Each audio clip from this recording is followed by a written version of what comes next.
If you think I'm about to come in here and talk about Cardi B in that album, you are 100% correct. But we going to get there because there's no need of wasting y'all time for what I'm about to do to that album. But hold on, let's get started. I don't. Sidebar, before I even play this video, I got to clear up my algorithm. So I clicked one of the videos to do some research, and it was nothing but a girl showing like her titties on Instagram. Was like, I need y'all to see what big natural ones look like, so y'all don't get thrown off by fake natural ones and AIs. And it was just her just shaking her chest, and I was like, I know Mike don't want to talk about this on the pod unless he trying to be funny. I mean, you should have brought it. How did it look? Oh, I followed. You followed her?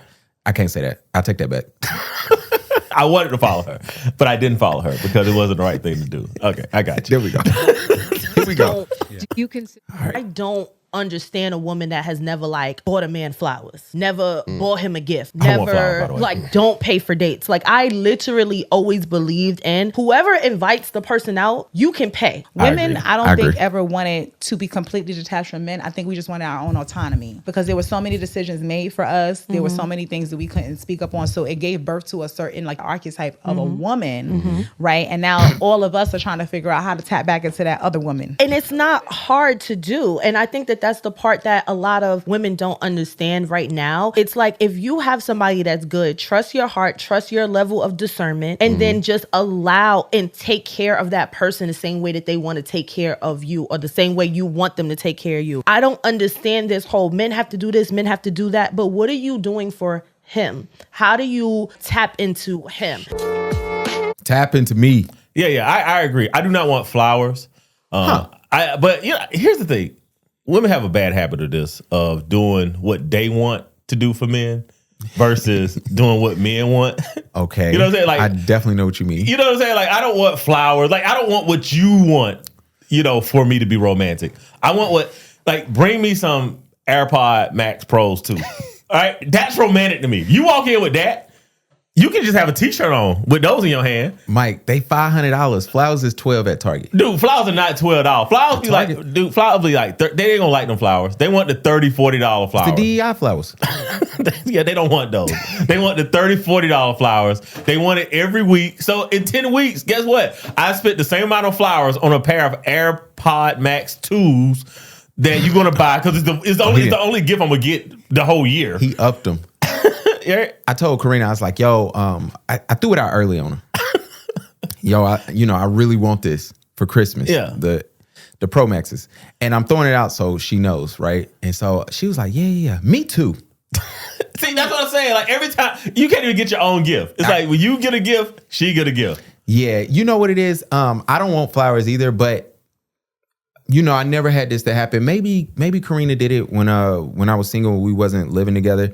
It was like, all right, let's make your house less manly. And my house as being it was manly. It was very plain. Exactly. There was nothing in there, right? And it was like, all right, here's a vase. I'm gonna put some flowers in it because it'll make your house more appealing. And she used to come in sometimes and change it. Women having your house looking nice. Yeah. But let's be honest, I don't need any of that. I don't, but it helps. I'm making it nice for you, and I can appreciate it though. Now let me be clear. When a woman come and put a woman's touch on it, like I am like, yo, this is nice. Oh, it do smell nice when I walk in here. And y'all ladies need to be careful about adding your touch because the next girl gonna notice it too. Oh yeah. But it's like, but I appreciate something. Like I appreciate when a woman changed the light bulbs and you'd be like, I would have never bought different light bulbs. True. You know what I'm saying? Mike got his girl change the light bulb. Like Ben had his wife. Not literally change the light bulbs. But, they bring the light bulbs to you. Ben had his wife moving a sectional up and down the steps. Don't tell him like that. Shit was so disgusting. I was disgusted. I'm pretty sure there's more to that story. That's the story. I'm pretty sure there's more. And that's the story I'm sticking to. I remember when I was living in my apartment and I was like talking to this girl back in the day, back in the day. And she did something nice at my apartment. And I remember another girl came by and was like, oh, dang. You use the same shampoo as I do. Be like, girl, you see all this hair? Yeah, of course I do. I was like, yo. I'm gonna be just as funny as you trying to be in the moment. Well, I had it on my face. I was like, well, I used to blame everything on my sister. No, my sister came and got my nephew and she took a shower here. So yeah.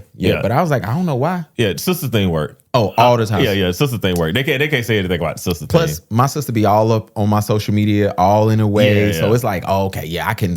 One time, my neighbors thought that they thought that Karina was my girl and my sister was my baby mom because Hayden was super young. So they've been seeing Hayden since he was a baby, and so now he getting older. And so one of my neighbors used to give my sister attitude, like she was real.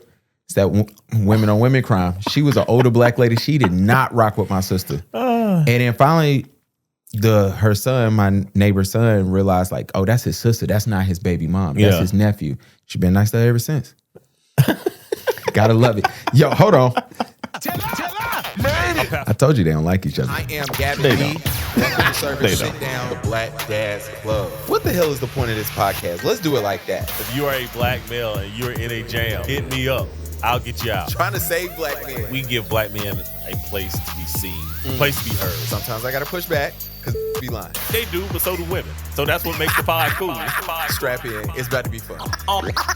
Black Dad's Club. Now let's begin. Yo, I want to welcome everybody to episode 198 of the Black Dad's Club. That is Pastor Mike. He will be live tomorrow because this episode will be dropped today. So if you're listening to it on Wednesday, 9 o'clock, Instagram Live, Mike finally is logged back in. It's going to be good. And we're talking about black Christian ideology and politics tomorrow night. Oh, I'm going to send this to some pastors. Yeah. Send it to some pastors because I'm about to be on y'all asses. There we go. Hate to say that. Well, we 8 minutes in. Yeah, we good. We good. Right. And I am Gavin B. Let me tell you something.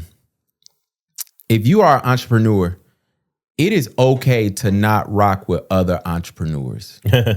And I'm going to just go down deeper with this. I am a photographer and I realize that it's certain videographers who I just don't associate with when we're in the same room because let me not even speak in code. I'm doing a wedding. Yeah. There's a photographer there, unprofessional, emotional, just not mentally there. At somebody else's wedding? Yeah. And he's working, right? He's the videographer, I'm the photographer. And I was just like, you know what? Let's go ahead and add bruh to the list of people who I won't work with if I see that they're on a wedding, right? Yeah. So what usually happened, and I know a lot of people on Threads who's hit me up, was like, so what you do if you show up? You just quit? And it's like, nah, I just don't associate with him or her. And I have like 3 or 4 photographers. And the reasons why, because I take first impressions like super, super real, like especially at weddings. Like, this week, the wedding before, my last 3 weddings, I've had 2 people DM me and be like, yo, do you do family sessions? Do you do graduations? And I'm like, yeah, here's my link, book. And sometimes they'll say, oh, he the videographer, he the photographer, they must be working together. And, you know, a couple weddings ago, dude, I had a videographer, he was telling the bride, the makeup artist, he was like, yo, he telling them what's wrong with what's going on. And it's like, it's what the bride wants. Yeah. He's like, nah, this ain't gonna work. You shouldn't want to do this. And I'm like, and I had to tell bruh in front of her, I'm like, yo, what are you doing? This ain't your wedding day. Yeah, this is her day. This is her day. Yeah. And like, what are you doing? So I'm very much on I gotta disassociate from certain business owners because I don't want people to think like, oh, y'all know each other. Y'all got the same practices. Y'all in the same rooms and stuff like that. That ain't even a dad tip. That was just some hate I had to get off. Because bruh pissed me off. But the dad tip of the week, please be patient and be patient with your child. Yeah. And I'm gonna tell you why. That sounds super simple. Patience and persistence. And I want to shout out Ryan and Ben for this. Because yesterday, for those who don't know, my wife is in Cabo. She gone. Yeah. I don't know what she's doing. Mike says she got a second family. It is what it is. But I'm working with Ro about his letters. Yeah. Because we are having a real discussion. Do we send him off to school next year? Mm-hmm. Do we send a 4-year-old into this mess? Yeah. CMS at that, you know what I'm saying, in schools. And that is scary because he's 4, right? And so we were working with his letters and I got super frustrated yesterday. He frustrated, he crying. I'm sitting there like, what is just not getting there? And so I was telling the fellas about it. I was like, yo, what did y'all do? And they was like, bro, it's nothing but patience and persistence. Yeah. And just repetitiveness. And they was like, but you gotta be patient. And so, what's funny is I woke up this morning and so Ro was already up playing with his toys. Go figure, 6:30, he up. And so I go in there and I apologize to him. Yeah. And kids have a great way of making you feel like shit. Because he patted me on the back. He said, it's okay. Accidents happen. You just got to breathe next time. Because we tell him to breathe, right? And so I'm looking at him. And if I knew that Karina wasn't possibly looking at that bedroom camera, I probably would have started crying. But it just hit me. It was like, bro, be patient with him. He only been here for 4 years. That's it. In a couple of days. Yeah. You know what I'm saying? So please be patient with your child. And if you want them to get something, it got to be repetitive. This boy ain't watched Spider-Man in a couple of days. You know what I'm saying? Miss Rachel, shout out to you. I know you're on Netflix, but them YouTubes is still going strong, sis. Yeah, no, I'm with you, man. Like, definitely with the kids, patience, and that never stops. You know, I mean, my son is 11, and you know, last night, to your point, right? You know, I got on him, and then you know, I apologized to him, and then he took that as an opportunity to be a little preteen. Yeah. So then I had to correct the behavior again. Like good Lord, boy. You know? But we're fine, and like today, you know, this morning we're fine. You know, I think today is teacher work day. So they ain't never in school. Yeah, they stay out of school, bro. They do. They definitely. It felt like we was in school like 300 days a year. Like these kids now, I don't know. Are they in school 160 days? I don't even know, bro. Who knows? But it is the patience. It is the repetitiveness, and it is the ideal of, you know, making sure that your children understand that, like, hey, I'm not doing this to punish you. You know what I'm saying? Like, I'm doing this to help you. So you're gonna have to understand this is help. It was funny. I met a young lady. I'll tell you her name. Well, Marcia. Yeah. Gray, you haven't watched this yet because you're not allowed to watch. But when you get older, Marcia told me this weekend, yo, I spoke to Gray twice. He just walked off. I said, yo, he don't rock with you. It's cool. But she was just like, yeah, he seems nice. I was like, yeah, that's Mike's kid. But Gray, when you see this later, when you 21, just know 10 years ago. You 16, 17, he can start tuning in. Because he's going to have questions then. Oh, yeah, you know what I'm saying? Like there's gonna be a lot of life questions that they have, and like kids are funny, man. My son got in the car the other day, and he was like, Dad, do you think I'm gonna get girls? Like, he just got to middle school. And I was just like, yeah, of course you're gonna get girls. Now, what did you see today that you asking this question, man? Like, middle school is just like a whole new level for you. Like, watching my son go from elementary school to middle school, it just.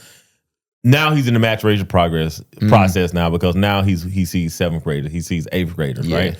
You know, these kids are, you know, the seniors of their school about to go to high school. So it's like, you know, his walk is different, right? The way he gets out the car is different now. Like, the way he wants himself to be perceived is different. So it's interesting to watch them go through it. And I'm watching him, and I'm saying, you know, I wonder, is this what my parents were seeing in me? My dad used to always say, I remember how you used to like go to school and how you used to walk into school. You walk from the house to the car differently from when you got to the car to the school. And I'm like, I don't get it. But it's funny enough, you say that. Yeah. Hayden gets out, he come over. He gets out the car and it's 80 degrees. This boy got on sweatpants and some shirt. And I'm like, what are you wearing? And he was like, oh, me and my friend, we was going to ask these 2 girls out today. So we decided to dress alike. And I'm like, I can't tell y'all what I said. Y'all know. Hey, man. The word is inappropriate. Yeah. And then my sister busts out laughing, right? So I told him, I was like, yo, that's sus. I don't know what y'all doing, but that ain't it. And so I was like, so what the girl say? Oh, the friend didn't come to school today. I said, so your dumbass went to school in sweats and your girl ain't even show up? He just wasted an outfit. Now they got to wait 2 weeks. No, they got to wait 2 weeks. I said, so what happened with your boy? That's how your logic works as a teenager. Absolutely. I said, well, so what happened with your boy? He's like, oh, his girl said, yeah, but her friend, she was like, oh, she ain't here today. I was like, boy, y'all doing stuff back. But whatever, man. Whatever. Gotta let them fumble through it, man. Got to. Where do we want to start? Should we start off with praise or slight hate? Because I got hate starting from the top to the bottom. Yeah. You want to discuss Cardi B's album? Yo, I hate when y'all fall for marketing. This is definitely falling for marketing. I went through it briefly. First off, it's a lot of the music dropped last week. So I actually like, you know, Apple like new music. So I actually scrolled through and listened to like, you know, a few albums. None of it was great, by the way. There were some good songs, but like none of it was great. Look at this. Nigga just leave. But Cardi B's album, this could have came out 5 years ago. Can I say the truth? Yeah. I turned this album on waiting for the song to say, I can turn it off and never return to it. I will tell y'all the order that I did, and I'll tell you when I cut this BS off. This album, if you make me wait 8 years for this, I'm pissed. And I'm gonna show y'all every market and how simple-minded. I'm gonna show everybody how simple-minded the music industry think we are. I want to talk about how simple-minded Cardi B think we are. And I want to talk about how simple-minded her target audience is. And let me tell you this, one thing I will give Cardi.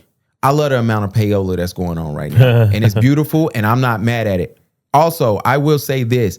I am a strong Cardi B supporter. I love her. I love her bird logic. Mike will tell you in our group chat, I defend her. Some things I cannot defend, and we will talk about it today. But also, I understand who she is and who she's talking to. So, Am I the Drama came out. Oh, by the way, I want to make this clear. I'm not a Nicki Minaj fan.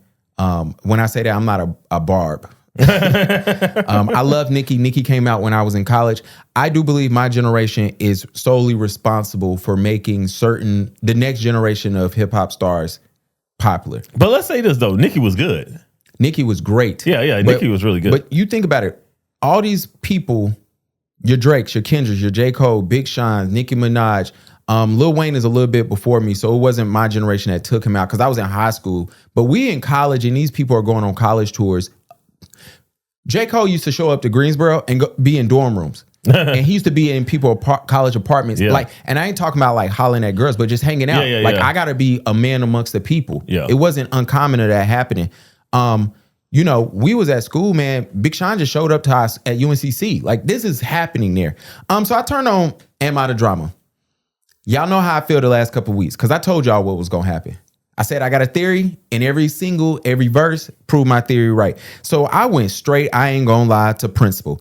By the way, Cardi B, I love that you spelled principle correctly this time because last week it was spelled incorrectly, but that's neither here nor there. I cannot spell, so I ain't judging. It is the Janet Jackson song that y'all told us. Oh. This is Janet's first feature ever for a female. Janet Jackson is not on the song. This is a sample. Don't tell me this is featuring Janet Jackson if it's just a sample of Janet Jackson. Don't play me like I'm dumb. Because now I see the marketing is really in full effect. So I said, all right, that's cool. Well, I got to play Tyler next. Yeah. Who's her label under? She signed to Atlantic. Atlantic? Yeah. And so I go to the Tyler song. Not bad, but not making me, I told y'all this. Never mind. I played it. It was like, I'm good. So then I say, yo, let me play the Kalani record because that's the one that got the video. I love Kalani. Kalani is on a tear. If you have not heard Brandy sing Folded, which is Kalani's song, if you haven't heard her sing it, you have, oh my gosh. Kalani is on a tear this summer. Yeah. And Kalani makes great music. Cool. Thought it was overhyped, but I wasn't like mad at it. But I was like, okay, I want to feel safe. Cool, whatever. I know you speaking to broken bitches, so I get what's going on here. Then I went to the Selena Gomez record. Ain't gonna lie, liked the song. Surprisingly, it made me feel a little weird. Selena Gomez, Disney star, whatever, but they got to grow up, right? Yeah. I am a huge person. I am a huge supporter. I used to support Bow Wow when he started cussing and he was talking about strippers and hoes and everything growing up. And I was like, this man is finally my age, even though he's older than me, right? Summer Walker song. I went to the second Summer Walker song next. Cool. I liked it. How about What's Going On with Lizzo? Oh, no. After Selena Gomez, I'll tell you what happened. After Selena Gomez, Imaginary Players come on. I skipped it because I heard it, didn't like it. Yeah. When I got to this Bodega Baddie, I threw my phone across the room. I left this album to never return to it. And when I went and got my damn phone, it was on the Lizzo song, and I said, I don't need to hear not one more song off this album. I am never turning this bullshit on again. Cardi B, I don't know what this is. I don't know what you tried to do. And let me tell you what made me so mad about Bodega Baddie. I knew what you was trying to do was you trying to appeal to that Dominican side. And I ain't mad at that. If you want to pull a Carmelo Anthony, pull it. But also, I'm not mad at you because you have been claiming, hey, I'm the Trap Selena. You've been saying that. Hold on. It was another song that I played. Magnet. Whatever. I saw you was on your Gucci stuff. Cool. I'm not playing this album ever again. And everything I needed to know that Atlantic didn't believe in this album, but they had to get it out because they've invested too much money into you. And I know Atlantic don't care because they had you on the side of the road talking about buy this song, go back to the strip club. My kids need some food. We're going to get to the new baby. You was doing everything that, when I was in New York, I was pissed that I didn't go to the pop-up because I would have loved to see her. You know what I'm saying? As a fan of Cardi B, the entertainer, I love Cardi B, the entertainer. Problematic, but I love it, right? Yeah. The music, you played my face.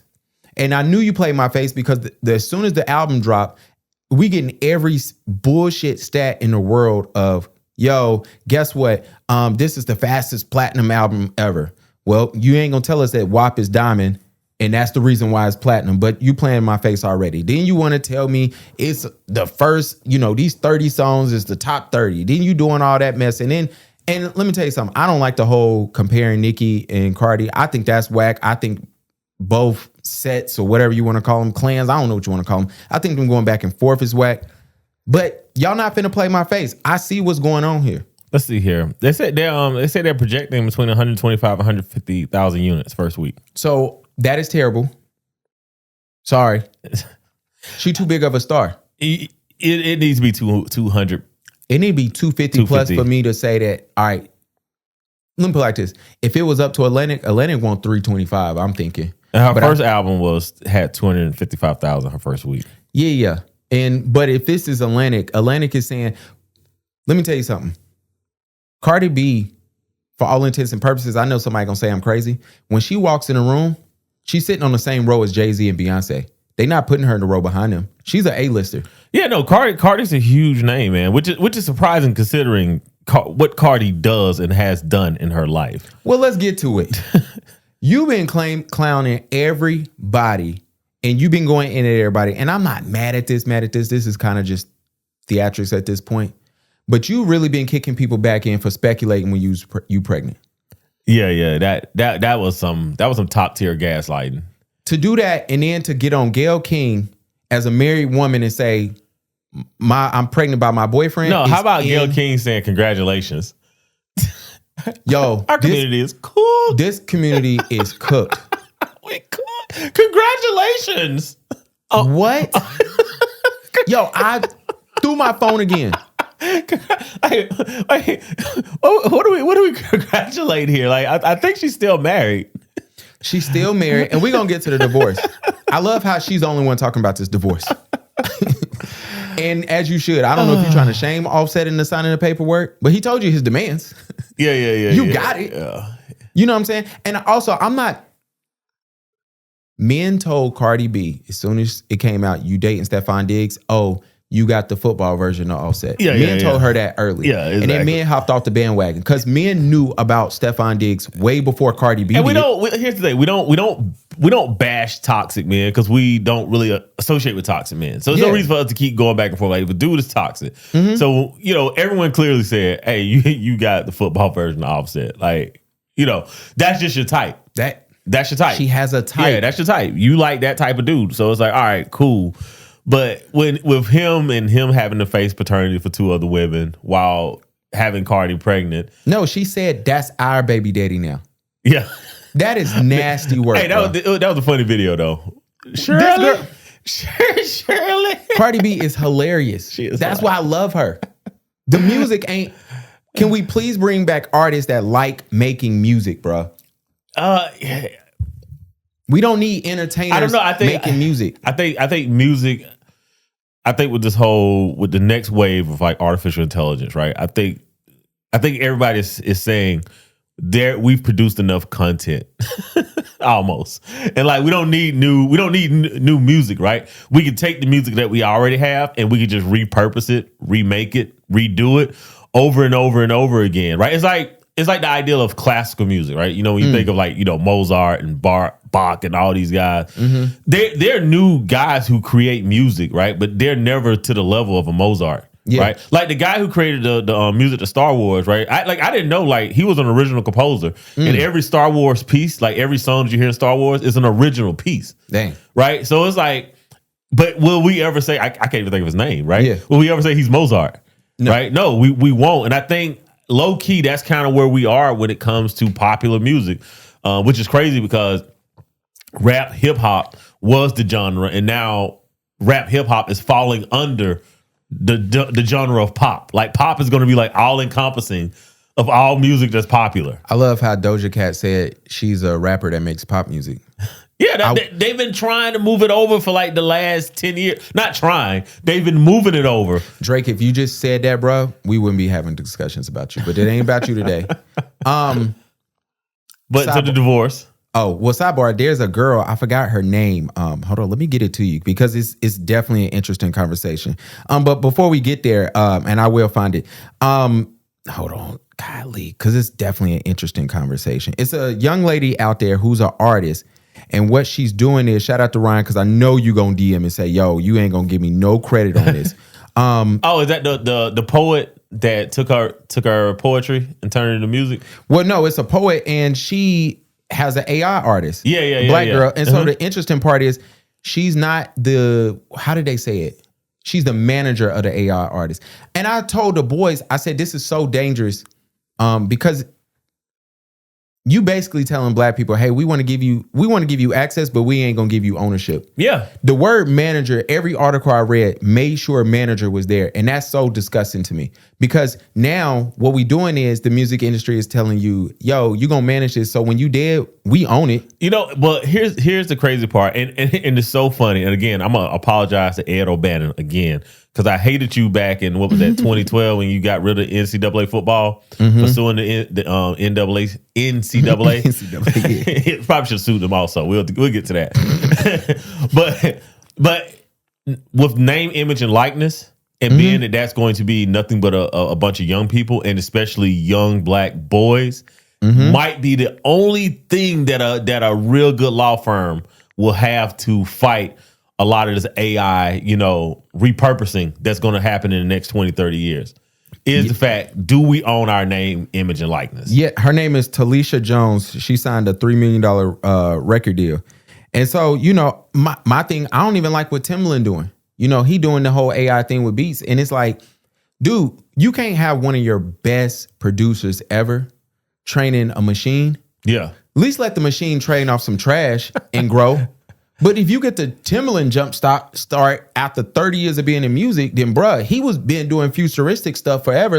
Now, and then his other thing about AI stuff, it only learns from what's out there. That ain't nothing but sampling. Yeah, that's all it is. So when the AI samples Earth, Wind, and Fire, you think Earth, Wind, and Fire getting a check from the AI well, people? they should, because, but they not. Well, it depends on who owns the masters, because Universal is going to make sure that they get paid, right? And look, AI is here to stay, right? And when I say AI, what we talk about is machine learning, right? That's here to stay, right? If you have a data center that can capture the mood in the moment in 10 seconds, right? Yeah. And create based off of that, it just means that the world moves faster. That's just where we at now. Yeah. But if Universal owns the AI stuff, they not finna cut. Oh, they're not going to cut a check. And that's why I'm saying, in the next 10 or 15 years, once we decide what the normal is in the society, right? We're not there yet, but once we decide what that is, right, there will be a law firm and there will be a lawsuit. Yeah, like those two things are going to happen. Like lawyers have to sue, right? And you need someone to be infringing to be sued, and the record labels are infringing. Like they're infringing. They're abusive. To be honest, it's freaking RICO, for being honest. Yeah. So they're not going to get sued for RICO. The government's not going to sue them, obviously. No, but they in on it. Yeah, exactly. But there will be a law firm that will be able to use this ideal of your name, image, and likeness to go after someone to say, hey, that was Gavin's work that y'all repurposed. Yeah. You know what I'm saying? Like, he didn't know about it, and now it's huge, right? Yeah. And then let me find all 1,000 Gavins, because we know that's what y'all do is steal, right? Like that's where the quote comes from, right? Good artists borrow, great artists steal. Shout out to the Ritz-Carlton way. Cardi said Offset won't sign no papers. Let me tell you what Cardi said. Offset won't. I love this. And Cardi, now, is this from Cardi or is this from one only of the blogs? Only Cardi. All right, because Cardi, you better quote Cardi. Oh, I'm not saying Cardi said this. That girl was sued. She was sued. I gotta say allegedly. That's allegedly in the whatever blog they say. And Cardi, people are saying, and what our president say, people are saying. That man said, never mind. We're gonna get to him a little bit. Cardi, I will say this. I agree with you suing, especially because you 2-0.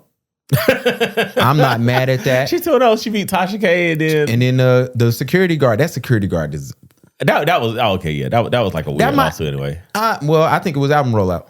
Yeah. You think it wasn't?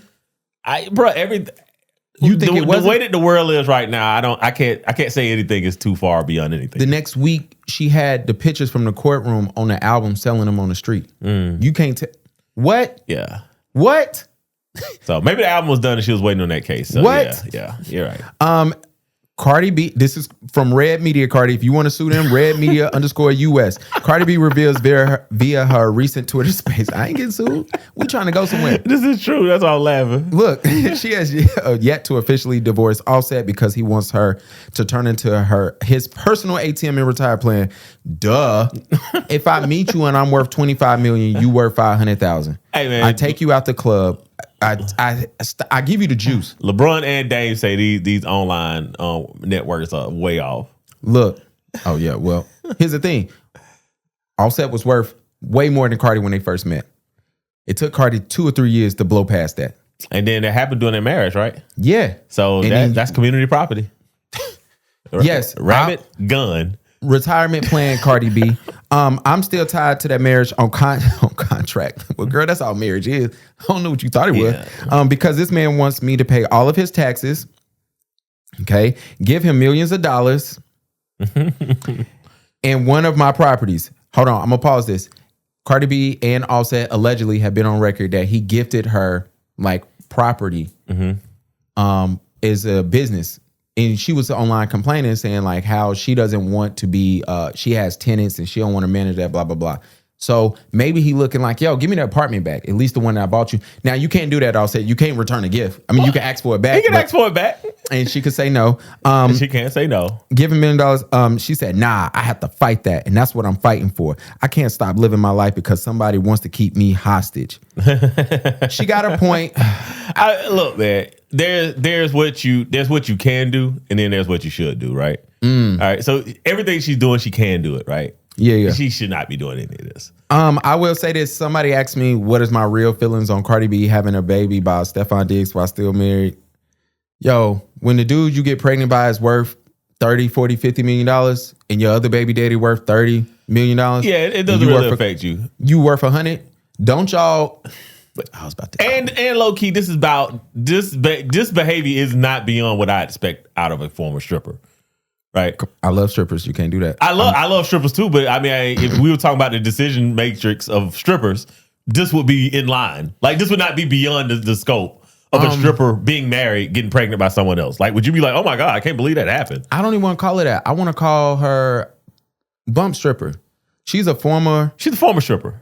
But but the dude she was robbing, she was drugging them and robbing them. That's what, I don't expect somebody that used to drug Johns and rob them to be so far away from being married and getting pregnant. Yeah, again, right? So that's what I'm saying. Like, when you make those type of decisions, I'm not going to look at you and be like, oh, this is beyond what I'd expect you to do. Like, no, this is exactly what I would expect her to do. And she looked great in that dress the other day, pregnant as all get out. She do look good. And them Yolas look nice too. She gonna have them Yolas out. So I can't look from a aesthetic perspective. I like it, right? But I always tell y'all on this podcast, right? You do not have to marry sex workers or strippers or OnlyFans girls. You could just have fun with them. You don't have to marry them. You don't have to. Also, I don't care about first week numbers. I know what that is. Second week numbers is going to include WAP, UP, and outside. I don't even know if UP is on there. I take that back. So those numbers get added in. On there. So the second week is going to include WAP and outside for sure in the bundles. So the number's going to look strong for 2 weeks. Yeah. And it's all marketing. Third week, I'm going to know everything I need to know. And then I come back in here and tell y'all if we ever get a third album from her. You're not getting a third album from her. You are more likely to get another album from Rihanna than you are to get another album from Cardi B. And I would say this. Cardi, I don't really need you to make music no more. I'm be honest with you. I love you as an entertainer. I think you're funny. I think if you get into acting for real, and you become an entertainer, maybe Cardi need her own TV show. She'll make more money doing that than making an album. Yeah, she would. You know what I'm saying? But which is crazy with her trajectory. It just goes to show like how innocent women can always be if they just smile and laugh, bro. Yeah. And so I still love you. But this album for me, I didn't wait this long to hear this. I tell you that. I mean, let's be honest. We knew it was gonna be great. That's why it took 5 years. Like when people are putting out great albums, bro, they dropping them like back to back to back because they like, yo, I'm on fire right now. So when there's a lot of time in between albums, bro, most of the time it's not good. Like great artists drop, they know when they're on fire. Yeah, it's a confidence thing, man. It's like shooting shots. Like, yo, give me the rock. Hey man, I'm on fire. Guess who else on fire? Hold on. Who else on fire? I think the point, the part of your book that has people most upset thus far, which is some of your writing about the decision around the president abandoning his reelection campaign, the timing there and how it's handled. You say in part, page 46, it's Joe and Jill's decision. We all said that like a mantra, as if we'd all been hypnotized. Was it grace or was it recklessness? In retrospect, I think it was recklessness. The stakes were simply too high. This wasn't a choice that should have been. This a little long, but y'all get to the point. An individual's ambition. It should have been more than a personal decision. Whose decision should that have been? How should that decision have been made? Great question. It should have been made at the DNC. DNC had already passed, right? No. This was prior to the DNC. That was the whole point. Like when we go back, remember I said I had said Joe Biden needed to drop out and was going to drop out before this hit anywhere. I'm probably one of the first people on record that was discussing that, saying like, hey, he needs to drop out and they need to go into the DNC. And I forget what they call it when they're trying to select who they want to run or whatever. But it was like, yo, he should have bowed out. You let 3 or 4 candidates put their hats in the ring, and then you select them at the DNC, and you take that momentum into the election. But nobody wanted to do that because everybody wanted to do what the fuck they wanted to do. True. Now, the funny part about this part, and I ain't gonna play the whole video. She said she wanted Pete as a running mate. Pete Buttigieg. What they call him? Uncle Pete? They call him something else. What was he before? Was he a senator? No, man. I think Pete was a mayor. Yeah, Mayor Pete. That's what they used to call him. For those who do not know, Mayor Pete is young. He's white, but he's gay. Mm-hmm. And this country, and I ain't even gonna say what side, what race. I just don't think this country is ready for somebody gay to run. I don't even think they ready for a woman to run. But whatever. we ain't. Well, I mean, we don't have to guess whether or not this country is ready for a woman to run. We've ran 2, and they've lost against one of the worst candidates of all time. Yeah, twice. So, my thing is, I'm going to put my feet where Pete's may be right now. If I'm him, I'm doing what, you remember when Shannon Sharp called out Jay-Z? When he was talking, you remember, you called that out. Shannon got accused, right? And he was like, this is the same guy who was suing Jay-Z. And his thing, and you came on here and you said, why the hell did he have to mention Jay-Z? Yeah, don't mention my name in your mess. Bro. I know Mayor Pete is like, yo, way to throw mud on my name, and I ain't got nothing to do with it. You just bringing unnecessary attention. So her thing was, hey, I wanted this man as my running mate, but he was gay. And I knew that we had too much, how would you call it? Too much mixing and too much mingling for to add a gay guy to this mix. I mean, here's the thing, right? I mean, for Kamala, I forget the correct Indian pronunciation of that. But for whatever Miss Harris, VP Harris, like for whatever she has to say about Pete, right? For her to say, you know what? A gay man is too much for America right now, but for her to not recognize that a racially ambiguous woman married to a non-Anglo white has no children of her own, doesn't really have a racial position on her own. For her to say that's just right, though, right? Gay white male from the Midwest, too much. But for all of this on this side to say, nah, America gonna rock with that, right? It shows how much everybody in that room did not care about winning the election. Everybody was hoping to win. Everybody was wishing they could win, but nobody had a strategy to win because everybody would have known, like, if they didn't vote for Hillary Clinton, they not voting for you. They not voting for you. And I get people like to say like, oh, she had the numbers and people came out to vote. Like, people came out to vote just because people like, hey, I'm a likely voter and I typically vote Democrat, or I'm a likely voter, and that's how Trump got votes, in 2016, right? How many Republicans were on his side? They're on his side now because they understand symbolic violence. But how many people was on his side in 2016? My thing is, people didn't even admit they voted for him in 2016. No. What? No. He just won. Like you couldn't find anybody that voted for him on November 5th, 2016. Bro. It was just like everybody just went in the booth. Everybody came out and went back home. And he was the president. My thing is, I've always been on the side of, I didn't think she could win. Oh my gosh. I don't know who called me from Greensboro, but you got dubbed. I didn't think she could win, but I didn't think they could pick anybody else. They could definitely pick. They did not have to pick out. I think Joe Biden was pissed off. And I think he just threw it out to the press. I don't think he ran it by anybody. I think it was him and his wife. And because once something comes from the presidential desk, it's gone. Yeah, it's gone. So you don't need any approval. And I think once it had legs, that everybody that was on the DNC side was just like, we got to now. Fuck. What do we do? Well, I definitely think he sabotaged. Yeah, nobody chose. Kamala was the first person out in the 2020 primaries, right? She's so when the people who like you the most gets to choose the people they're going to vote for, you were the first out. That's like playing a game of pickup basketball, right? And you're picked fifth, right? Yeah. So that means you're the worst player, right? That's what it means. You're the worst player, right? When you get kicked out of the DNC first, you're the worst player. Now imagine you building the team and you have great guys who can play, right? And then that person is chosen first, right? So in my alternative theory, because what you're saying makes 100% correct, and I could definitely 100% see it happen. I could see everybody in the room, looking around like, what do we do?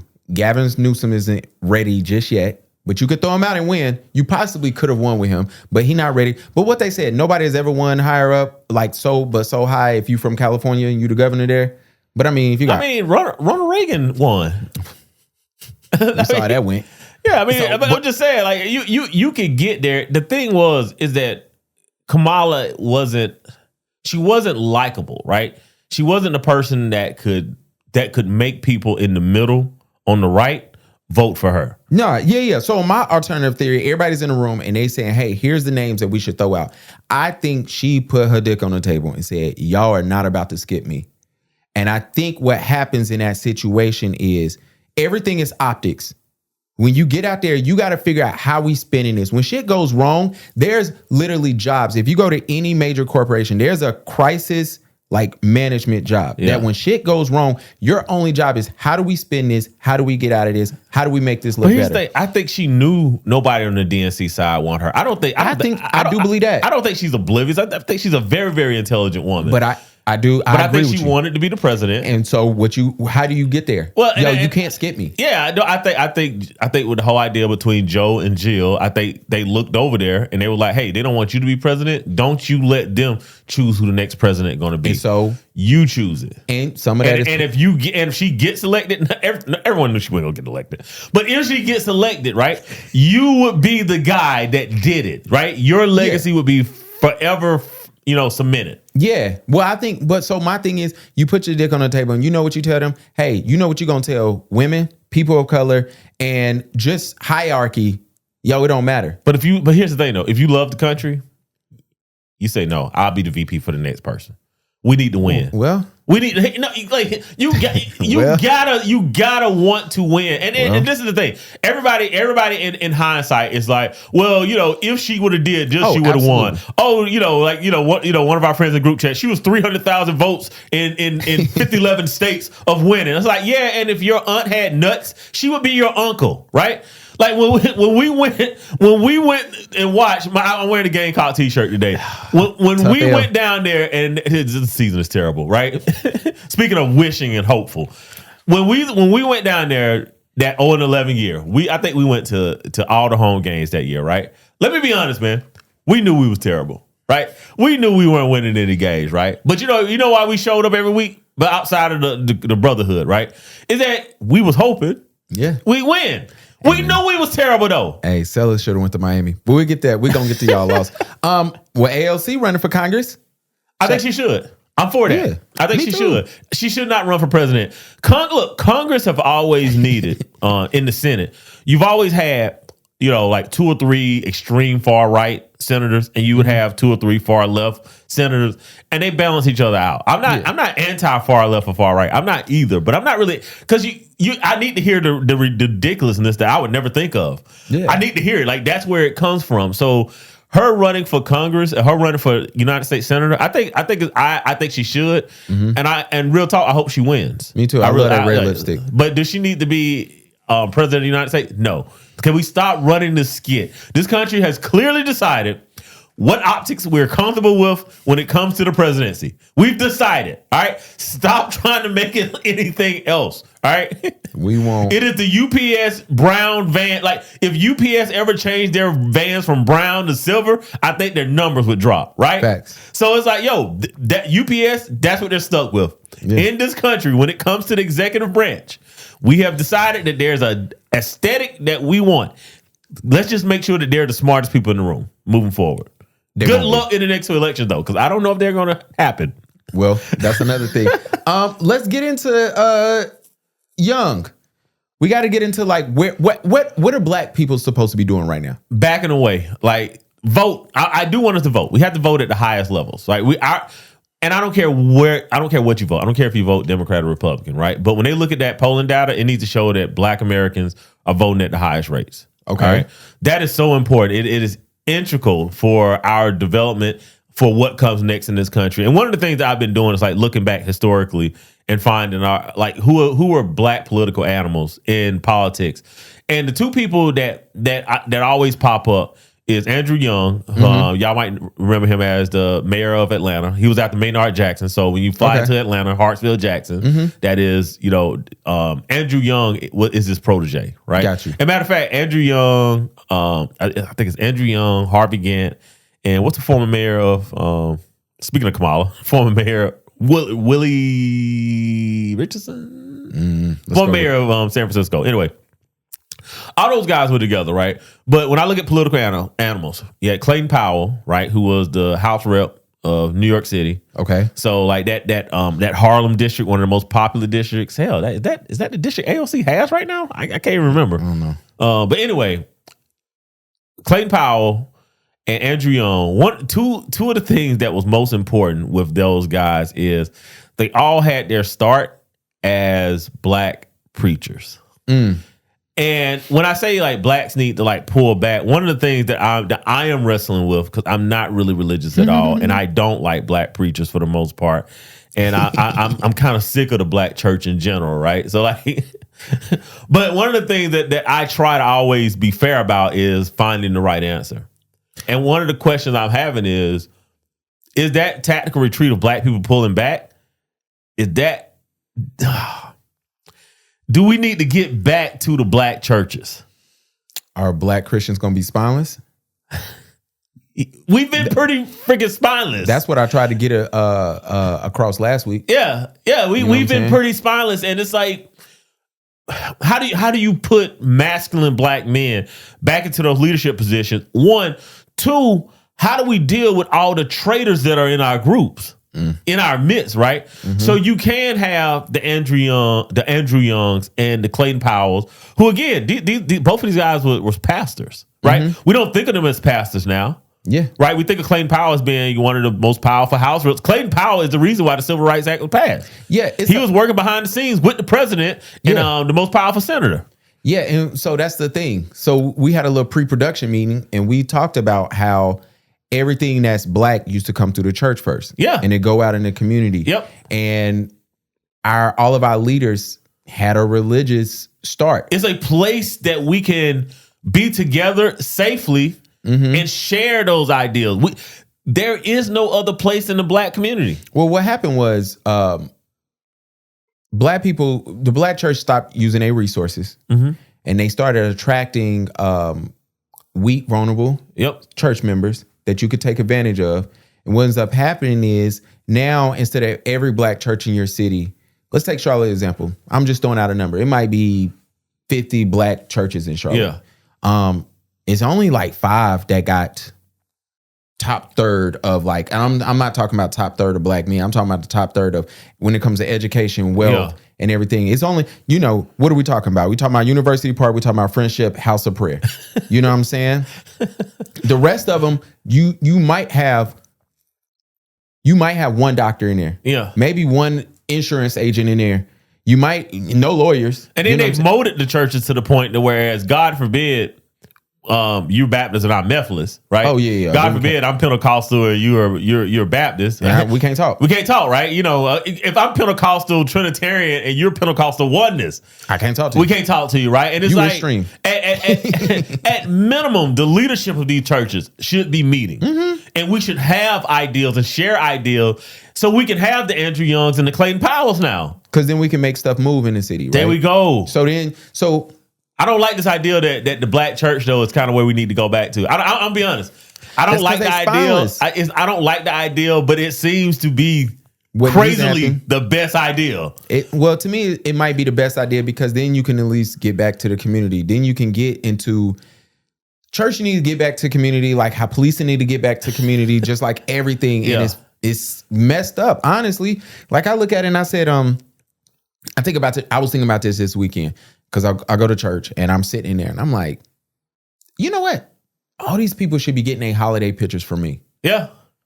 Right? My pastor know I'm a photographer. Yep. It's things like that, right? And then I was thinking like growing up, those type of things. Yeah. I was talking to a pastor yesterday. He came in the studio. Me and him was talking about photography. And that's the number one thing I told him. I said, are you about to be a pastor? And he said, yeah. I said, you are a photographer. Everybody in your church should be doing business with you with photography. You should be telling them no. I can't. I don't have the time. But we feel so uncomfortable, right? Mm-hmm. When someone that has a skill set, kind of demands that you use them. Yeah. Right. You know what I'm saying? Like that makes us uncomfortable. Like, how dare you? Right. Yeah. Versus in other communities, though, it's like it's an expectation. Absolutely. Why would I go to somebody else when I know Gavin? All these white coat docs, and this is a horrible example. All the white coat docs, if you are... Talk about black church, Gavin, go straight to coats. Good Lord. Just like the pastor we're going to get to. So I'm watching People Magazine investigates. It's a thing called Coats. Yeah. Click on all the coats besides Charles Manson. Don't click his.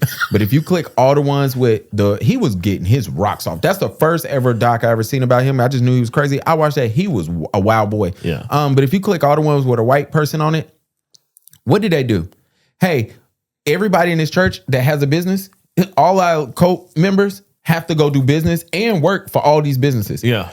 And I ain't saying that's the way it needs to go because we don't need a code around here. But hey, why if we got 3 or 4 insurance agents in here, why don't everybody come to your branch? But I think we're too sensitive, right? Facts. You know what I'm saying? So when we get in church and it's like, prideful. If I disagree, too prideful, I disagree with somebody, I'm not only will I leave, right? I'm gonna burn the bridge down on my way out. You know what I'm saying? Like I'm not just gonna leave, and you have to deal with that constantly. And I think that's one of the biggest reasons why men like Andrew Young and Clayton Powell of today is like, I don't want to be a pastor, right? Yeah, you know what I'm saying? Like I don't want to run a church because I don't want to deal with that on a constant basis. Like a wife is enough. Right, you know, like I don't need a congregation of wives because now men are bitchy, right? Yeah. All the single moms are bitchy, right? Mm-hmm. All the older women are bitchy, right? There's no place where I can turn in my community where it's just peaceful. If we're being honest, sans just the top third of black men. Like these are the only dudes that you can really just sit down and just be like, yo, let's just sit down and we can talk politics and we're fine. We can talk sports, we're fine. We can talk women, we're fine. Mm-hmm. It's like the only space you could go. So when black men go into those spaces and then we start seeing people like, people around the corner be like, what are y'all doing over there? Yeah. We're like, oh shit, here they come. Gotta go. Here they come. I never seen a funeral that looked like a WWE production. It was. And if you know what funeral we talking about, then you know. It was something else. What arena was that? I don't know. It was It looked crazy. Yeah, I think it was like, whole 75,000 people, and it was packed. It looked crazy in there. Yeah. And the fact that Big T got up there and did like he was promoting himself. He was wild. But on brand though. I'm not mad at you being on brand. That's the thing. One of the things that you have to respect about the guy is Big T. He has not changed. So when he does something that's ridiculous, that would offend the senses of most, everybody's like, well, that's just him. Yeah. Well, that's just him. My man told us, yo, what's about to come out next year? Next week. Like, hey, I got a big announcement. And somebody's funeral is crazy. What they're going to tell you is that it wasn't a funeral. It was a memorial service. It is crazy. It is ridiculous. But I'm just saying, like, the mental gymnastics that they do to defend whatever the hell it is that they want to defend. And one of the things that I haven't fleshed it out, so it's kind of hard for me to talk about it right now because they too quick to cancel. But one of the things when you study religion is you study symbolic violence, symbolism, totems, how totems are created, and the messianic complex. And what you have right now is like the perfect storm of all that occurring, right? Like the ideal of the Messiah. Right. You know what I'm saying? Like the one who saves us. Right. Like this is the one. Right. Most messiahs do not have to be resurrected. Right. Like a lot of messiahs are martyrs. You know what I'm saying? So they create the ideal of the martyr. Then they create the symbolism around that ideal. And then that individual that was martyred becomes the totem. Right. And the way that you protect that totem is through the idea of symbolic violence. And this is my biggest complaint with what's going on right now is that everyone pretends that they don't understand symbolic violence, right? Everybody pretends that I don't really know what you're talking about, right? But you know, what was that? 4 years ago, y'all had the pussy cat hat protests. Y'all had shout out to Amber Rose. Yeah, y'all had the the whole women march. Going on. Y'all had the whole pro Palestine thing. Y'all did all this not even 3-4 years ago, right? And now somehow y'all have just magically disappeared, right? During an administration that is kind of anti everything that you say you protest against, right? So one of the things that I understand is that the far left pretends that they don't understand symbolic violence, but the moment a motherfucker got a stick that you know will use it, you understand it quite perfectly. I just want to inform everybody that autism was discovered 40 years before Tylenol. Use that information however you will. These niggas will tell y'all it's raining when it's really pissed. I don't think they care, bro. I think people ideology is so tied up into the ideal of being winning that you don't care if you win with bad information, right? You don't care if you won if you cheated. Fact. You know what I'm saying? Like if the end goal is creating an ethno state based around nationalism, I don't think they care anymore. And I think us trying to have a conversation based around, whether or not I was talking to my son's mother, we were just having a conversation. I was like, we got to stop complaining about racism. All right. Doesn't mean that it doesn't exist. Okay, Morgan Freeman. But I was like, they don't care anymore. They don't care, right? I hate when white folks use that to say racism don't exist. They show you that Morgan Freeman. Yeah, they show, and it's like, no. We look. That's an it definitely exists, but it's like, yo, we got to stop complaining about it because they don't care. Yeah, they have clearly said it is not a deal breaker. It's not. It's not. Van Jones, because I'm about to play another video, I'm not gonna play you. Van Jones is officially on Bozo Mount Rushmore. If you do not know, Van Jones gave us information we didn't ask for, we didn't request, we didn't know about, nor did we want. He went on, it had to be CNN because they the only people, CNN and Fox probably would allow this bullshit. It might be a clip from TMZ. TMZ is notorious for playing stuff as if it is. No, I watched the clip. It was on some news thing. It was on a news thing. Oh. And what he did was he might have been talking to Tucker Carlson. Where's he at? Or is he on his own thing? I don't know where Tucker is. But Van Jones got on there and said, yo, he didn't even know. He didn't know what? That Charlie Kirk DM'd him. So he found a long lost DM? Apparently this DM was sent the day before Charlie passed. And man, post a screenshot. I'm sick of y'all. Post a screenshot, man. And Van Jones did not discover it until days after he died. And he didn't ever see it, Did he y'all. cry? Van Jones wanted to cry on Tucker Carlson with that heavy ass tongue. But what I'm saying, he had to force himself to cry. Bro, he got on there and said, hey, here's a man of peace who wanted, we didn't agree. This clip pissed me off so much. And he goes to this whole thing just to say, hey, my team alerted me that this man wrote me. And I looked at it. He said, I was going to keep this to myself, but I felt like the world needed to know. And Van Jones he cemented himself as Bozo of the Year for me. but even like a Van Jones, right? That goes back to the black church, right? Oh, I'm about to show you the difference between the black church. How do you have a black church when your audience is Van Jones? You know what I'm saying? Like, what do you do in that situation? You you know what? I want to show y'all the difference between what the black church used to be and what it is today. Hold on, let me do this. About the Klan coming into town, and that we had a This is Andrew Young drive the next day, and he picked up the phone and he called Flowers Bakery and Sunnyland Packing Company, and he told them that there was a Klan group on the outskirts of town and that they were coming into Thomasville, and they called the sheriff and told the sheriff that the Klan could meet on the courthouse steps, but they should not be allowed to parade through the black community or to harass black citizens at all.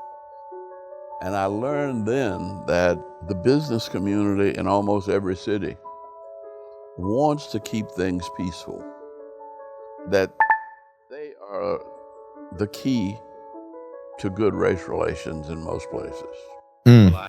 So that's one part of the black community, which shows you power. And this is what we need to. That's why we need to get back to the black church, because that's important. Yeah, because you need to get back to the black church. So you again, right? So you know who the power broker is. So you can make a phone call. Because what Andrew Young is talking about, I think he said it was in Thomasville, and it was running a voter registration campaign, and the Klan had came in to intimidate them, right? So black people wouldn't register to vote because we're very, very scary. Yeah. But and when you're outnumbered, right, you should be, and somebody has the power of the state, to do whatever the hell they want to you. So Andrew Young, he in this clip, one of the things that he says is that he was like, if they come by the house, he had told his wife, "Hey, get the gun." Yeah. Right, and his wife was just like, "That's not a Christian thing to do." And that in black church we need to get rid of that too Christian thing. we need to fix that. But anyway, long story short, But shout out to his wife. Yeah, shout out to his wife, because that was the right thing, right? But we got to fix that too Christian thing though, right? Because only one of us are very, very Christian in this community. But anyway, his wife told him that he need to find another way. So he called the guy that owned the hardware store, who was the mayor. The mayor called the two other big businesses in the area, and they called the sheriff. It was just like, hey, tell the Klan they can go to the state house. They can't walk through the black community. Yeah. By the way, side note, this is why when y'all was like, yo, we need to resegregate, this is why segregation doesn't work. Segregation only denies you access to white spaces. Yeah. It does not deny whites access to black spaces. Sorry. We saw the concerts. Yeah, so make sure y'all understand, like, when y'all ask for segregation, what you're asking for. But who want that? Yeah, no. Well, some raccoons are interested in that, but for the most part, most of us want to be able to go where we want to be, right? Yes. So that's pastors of the past. Let's get to you Negroes of today. No matter the color of your skin. We gotta start over. Everybody, this is not a black church. See. Don't exist here. This is the Church of Jesus Christ.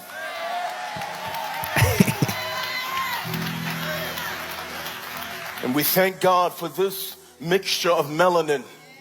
Okay. Mixture of White, melanin. black, and brown. Whoa. Hold on. Mixture of melanin. Hold on. White, black, and brown. See, that's my problem right there. Hold on. You having an unnatural allegiance to losers. There is no black like church you. here.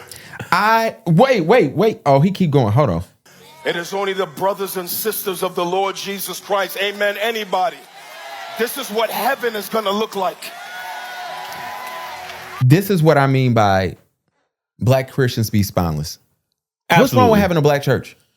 Well, it ain't like you denying white members. No, you now again, right? We just talked about segregation. It's not only it's not in denial, right? But it's just outright. I need to include you even when you're asking. You're not even asking to be included. Dude, I guarantee y'all, he got 200 members. He got 7 white people that go to that church. And they all in the same family. And you got the nerve to say, there's a lot of melanin in here. Some white folks here. No, he including white in being melanated. Even though by literal scientific definition, it is the opposite. But again, right, this has become the popular black pastors. And this is part of the problem in our community is because that is supported, right? It's not supported by masculine black men, right? But it's supported by our women. Our women definitely run behind pastors like this, right? And prop them up and build them up. And again, right, this is why you lose the Andrew Youngs and the Clayton Powells, right? Yeah. You know, who by the way, married to black women, you know, by the way, right? But it was a different community. In this community, and again, right, we're saying like, yo, the way to get back into politics in this country so you can interact with the business leaders in the community to protect your community would be perhaps going back to the black church. But this right here is what black men are saying. This is what I ran into. I forget his name. What's the guy's name? Mike want to give him credit. Yeah, I want to give him credit. I want to give him all his credit, right? All his credit. This man... Oh, this Mr. Chuck's video. Hold on. Yeah. We're going to get to it. Just want to remind everybody. There goes some host stuff on my page. Anthony Mitchell. Anthony Mitchell. So when if masculine black men move back to the black church, right? And now I have Van Jones on, my pulpit, right? Because he's the deacon, right? I have Anthony Jones, right? He's the associate pastor. Is the black community willing to clean this up, or do the black community even think that this needs to be cleaned up? That this is actually just okay? So my solution to black Christians in the black church is we got to grow a spine and not be scared to call BS out, but also you can't be scared to say, hey, this ain't Christian like, and you have to be married to something more than the money. And a lot of I know it's asking too much. I just do, and I'm telling you because. We don't preach salvation no more. All right, I'm here to tell y'all right now. If the church got more than 75 members, they're not preaching salvation. No, salvation is gone. It's gone. You got to get it on your own. You got to get it to heaven on your own. You got to. Sorry, because right now we ain't trying to offend nobody. And it's messed up to say. This is the time for y'all who got 75 and under members to come out and say, hey, if you want to be saved, we got you. Hey, we got you. But as soon as we hit 76, it's over. Yo. We got to get this money. We got to get So you got to get into heaven on your own. So we not doing that. We got to make sure this offering is right. We on YouTube so we can get paid. It's too much money. Yeah. And what happens with money is now we got to invite so many people in that we can't offend nobody, but we can't call out nobody either. But here's the thing though. Sad. The other side doesn't have that problem. They don't care. And look, I get it, right? Part of the problem is Christian nationalism. You can rally around one ideal. Right? You can rally around this idea of the crusades. You know what I'm saying? And in black churches, we're not violent, right? So we don't have this idea of destroying somebody because of, what I believe God wants, right? Yeah. Our religion is a little bit different. It's based around black churches are based around worship. Yeah. And Anglo churches seem to be based around national ideology. Or, so it is two different messages, right? Yeah. But we do need to understand what the other side sees, because they understand what we see, because they tried to grab worship from the black church, right? When all those mega churches took off, what's the biggest gospel? They're not even gospel. Christian music. Hillsong, aren't they the biggest choir? Yeah. Right. What did Hillsong get there? Give me the Hillsong during the 80s, bro. There wasn't one. It was Mississippi Mass. Yeah. Right, of all places, Mississippi Mass Choir. Hillsong took that over and they made millions. Did Mississippi Mass ever make that kind of money? They ain't around no more. I'll tell you that. Yeah. So, Jimmy Kimmel was coming back. Shout out to him. Congratulations. Apparently, y'all had a talk. I wish I knew what that talk was about. Well, we're gonna get to watch it unless we're in the Sinclair market, which I'm not sure. I want to know what that talk was like. Do you think he addressed Trump tonight? Yes, I do. Do you think? Do he call out? What's his boy who was on the other network who was kicking his back in? What is it, Bill? I don't know. I don't even want to put no smut on nobody. Yeah, it's somebody else who got a late night show. And it was kicking Jimmy Kimmel back in? Yeah, like, yo, you shouldn't have been doing that. It was an interesting Was it Stephen A. Smith? Because Stephen A. Smith, he was, here's the thing though, right? We just talked about Mitchell, Van Jones, and we're going to talk about Stephen A. Smith. We do have to acknowledge that when you decide to carry water for supremacy, it is a massive payday. It is a massive payday. It is a massive payday. They say Stephen A. making $40 million. So where do our allegiances lie? You talking about us too? Yeah. We gotta see what the chat look like. Because you might be doing this by yourself. See, I got titties running down the hallway on my TV, my phone when I click on. I might do. I don't know. It don't. Stephen A. Smith don't surprise me. There is something behind the ideal of becoming a non-threatening, jolly black man to get paid. But here's the thing. I think you could do that, right? I think if you're just jolly and non-threatening as a black man, even if you're threatening physically looking, right? But if you come across articulate, right? I think that is a pathway to being paid. But sometimes these dudes move into the whole goddamn menstrual cooning part of it. And I'm like, is that required or is that exuberance from the check? I think when you got to go in for your re-up, I think the cooning helps the re-up. Is it necessary is what I'm asking. Because I'm like, I don't think it's the re-up. I know a good bit of Anglo-Americans, bro. I know a good bit. Yeah. And I'll be honest, man. When I look at the blacks, I said that on purpose. I love how they say how they just start using the word the blacks. When I see the blacks that they like being around, it's never the cooning black. It's never that. It's always a more authentic black, right? And I say authentic black, I don't want y'all thinking like hood, because that's not authentic blacks. It's not either. It is that it's that DMV to the Mid-South Southern church black. Yeah. That's the black that they're like, yo, this is my boy. Yo, he's coming over. When you went to Winston. Yeah. You know? Look, we get your first payday when Skip leave. You call out Mellow Hoodie. You call out, you mispronouncing people's names. Yeah. You go up for that second one. Now you at 25 million a year. I mean 25, 40 million is a substantial check. I ain't gonna lie. And look, I'm not saying I can't do the whole what was the dude who do the shark bite thing on the African dude? Yeah. I can't go that level. I might can make it to Stephen A level. I might make it to Stephen A level 40 million. Hey man. Y'all coming next election season. Come drop it over here. Hey, real talk. We about to talk about politics. So yeah, we gonna get that political money next year. Hey, look. Hey, we got to ask a black dad segment of the day. Tia, I don't know if you want me to give your government. I mean, not your. Well, I already did that. I don't know if you want me to give out your Instagram. So I ain't gonna do that to you. But this question does come from Tia. It's not a crazy question, so that's the only reason why. But shout out to her. She is an avid listener. I do love when y'all let me know that y'all listen. I do not love if you don't give me your opinion, because I would love to know what you think. Which opinions do you hate the most, and what you think I personally should improve? Because Mike be kicking ass on here, so I be having to come in. I have to get myself ready. I had a whole energy drink before he got here. But anyway, she said, I'm curious how y'all feel about wearing wedding rings. And mine is not on my finger right now. So perfect question for the day then. About wearing. And his wife out of town. Out the country. Wedding rings. If your partner wanted to stop wearing theirs, would that be a red flag? Or would you ever choose to stop wearing yours or stop having an outward symbol of marriage? I'm not talking about wearing your wedding ring, but she said, I'm not talking about the ones like if you take it off you go to the gym and getting a tattoo of it. But like, I guess.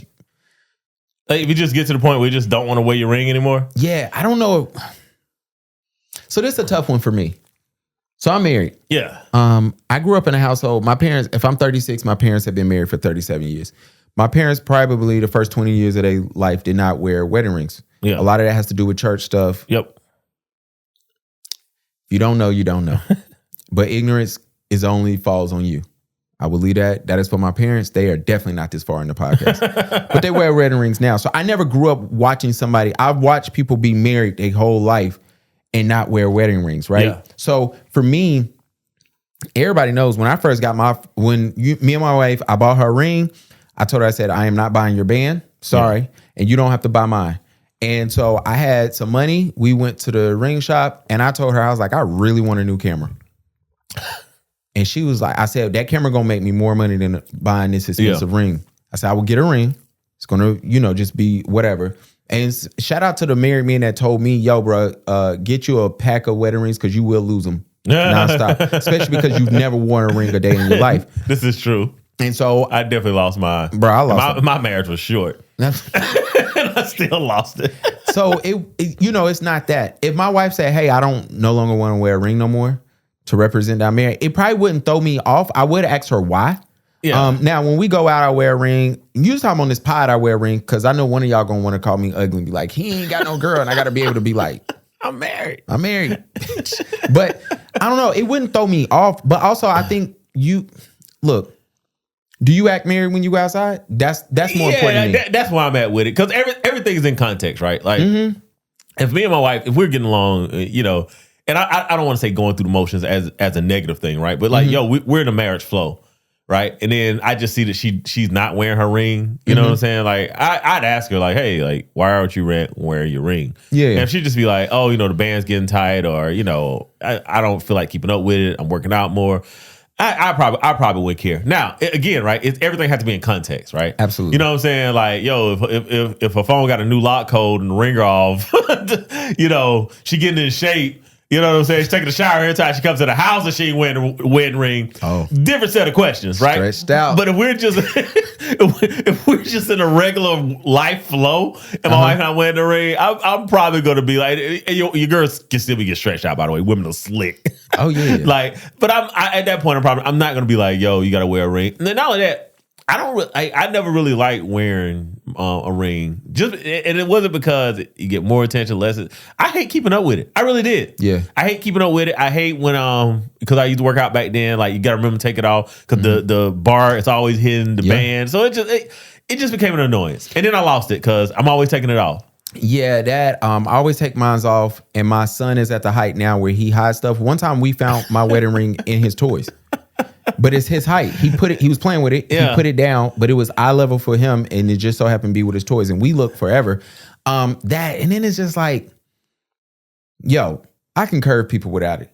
Yeah. Let me tell y'all this. People fucking pass these rings. The ring ain't scared nobody. The ring ain't stopping nobody. It ain't stopping no coochie out here. Speaking of, but yeah, you either gonna be a loving husband, you're gonna be loving through it anyway. Hey, pause it real quick. We took a little pause right quick. I found my wedding ring. It was on the desk. It was literally on my desk.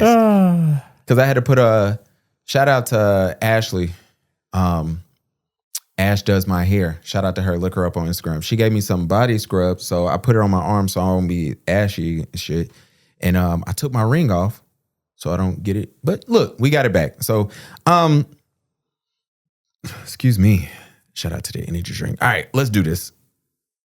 Savannah, your wife, you guys have been locked in seemingly forever. Stop putting music behind y'all videos. Secret to like having wifey, holding it down, you holding her down. The saying happy wife, happy life, that shit real, bro. But also like, happy husband. Happy loving. Yeah, there you go. Made that up on the top. He didn't even have anything for it. Happy husband. That was quick. Yeah. But for real, like, I'm gonna be honest, the relationship is never picture perfect. If you're okay with working through the hardships and the adverse moments, then it will make it all worth it, man. Like, we've been together since high school, so shit ain't gonna always be a bed of roses, man. In any relationship, let alone someone that you're living with for over 20 years. So I think communication is number one.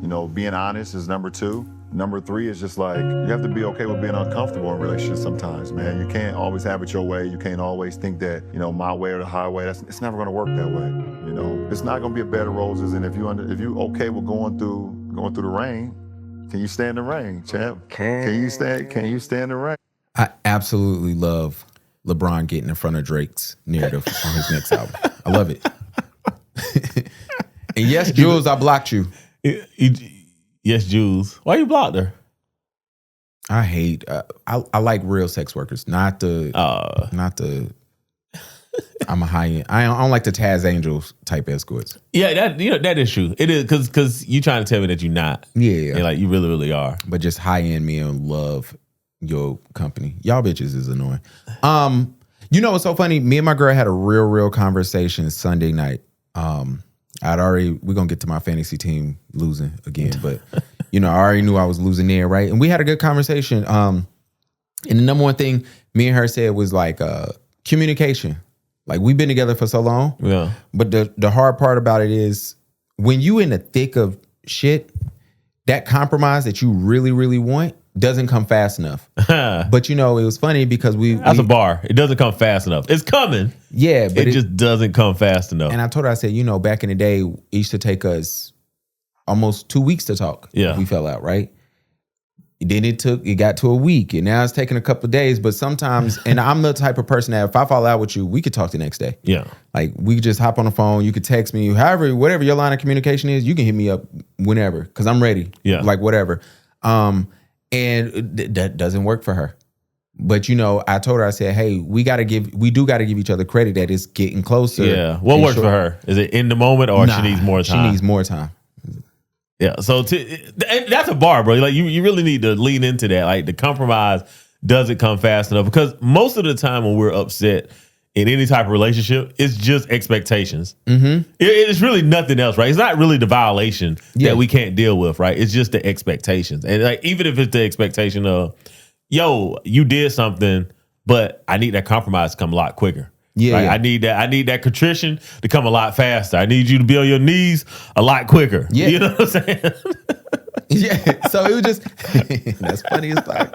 But yeah, we had that conversation. It was just like, we've been together for so long, and then we still figuring each other out. Yeah. And that was something. So I love what LeBron is saying. But LeBron, I know what you're doing.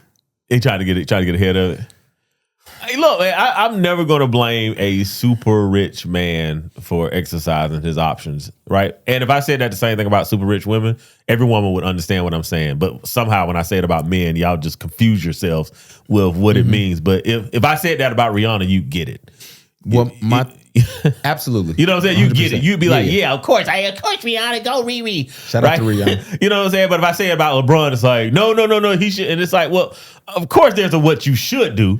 And then there's real life. I love how everybody's cool with Rihanna being a baby factory, but they don't want Ciara to be one. I love that. Because they don't really like Ciara per se. They like Russ saving Ciara. You know what I'm saying? Like that's different, right? They actually like Rihanna. That is true. You know what I'm saying? They actually like Rihanna. They actually like what's a baby daddy name? ASAP. ASAP, right? ASAP is an accessory. They like Rihanna, right? And I'm saying he's an accessory to the fans. I'm not saying he's an accessory to Rihanna because God, y'all like to twist words on the internet. I be want to choke y'all. I ain't gonna lie. Violence.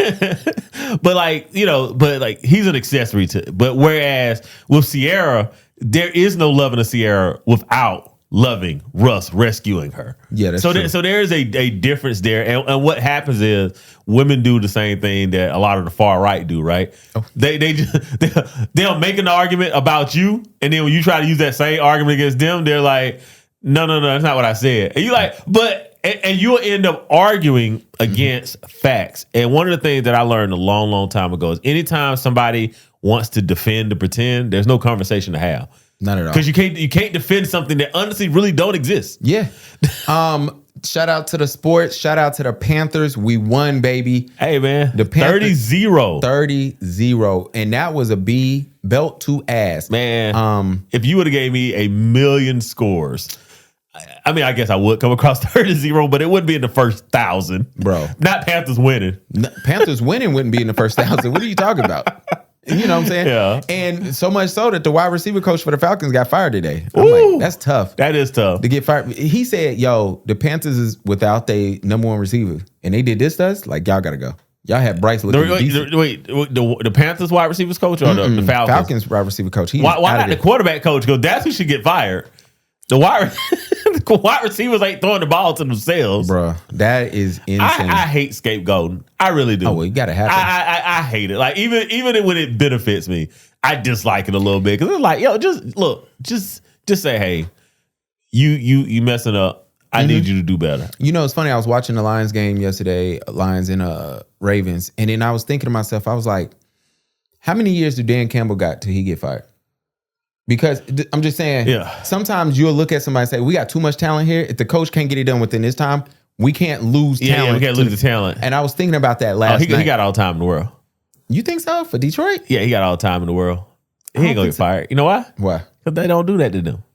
They do that to you. It's a conversation we just had.